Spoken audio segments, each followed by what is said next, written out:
Hey everyone, today we're in Matthew chapter 8, verses 18 to 34. And there's 3 parts to this section of verses, and we're going to go through each part.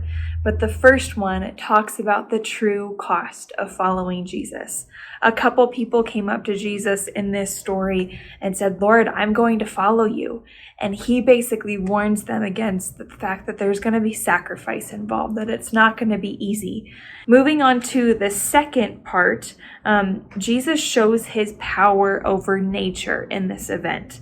There's a huge storm where Jesus and his disciples are on a boat, and there's this huge storm. Jesus is sleeping, and his disciples wake him up and say, "Look at this storm that we're in."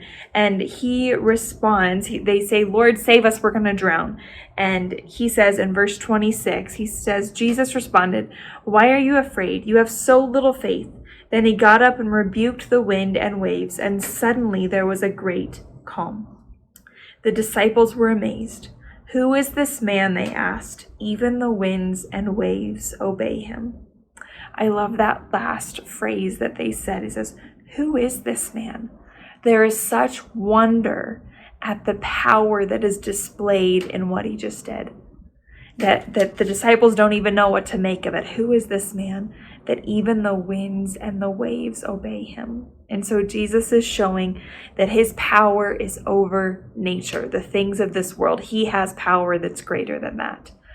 In the third part, Jesus shows his power over the supernatural, over the spiritual realm. And I know that sometimes we can kind of stray away from talking about evil forces and the evil that is present in this world, but the truth is that it exists, and it's evident in parts all throughout Scripture, but here especially, we see that 2 men are possessed by demons, and they come out of this cave and they're making this huge scene. Everyone is afraid of them, won't go near them, and they begin taunting Jesus. And the funny thing is, though, they know who he is. They know him as Jesus, the Son of God. They began screaming at him, "Why are you interfering with us, Son of God? Have you come here to torture us before God's appointed time?" There happened to be a large herd of pigs feeding in the distance. So the demons begged, "If you cast us out, send us into that herd of pigs." "All right, go," Jesus commanded them. So the demons came out of the men and entered the pigs, and the whole herd plunged down the steep hillside into the lake and drowned in the water. So Jesus casts out these demons from the 2 men, sends them into a herd of pigs, and they go off of a cliff and die.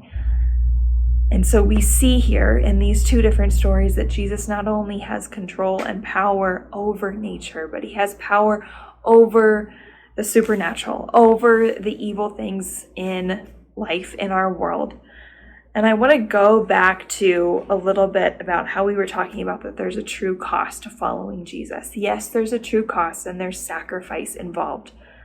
But when you see power displayed, as in these 2 miracles and evidence throughout our life, why wouldn't we choose to follow Jesus? When we see his power displayed, it's like, wow, he is so much greater than me. He's in control of everything in heaven and on earth. Why wouldn't I follow Jesus?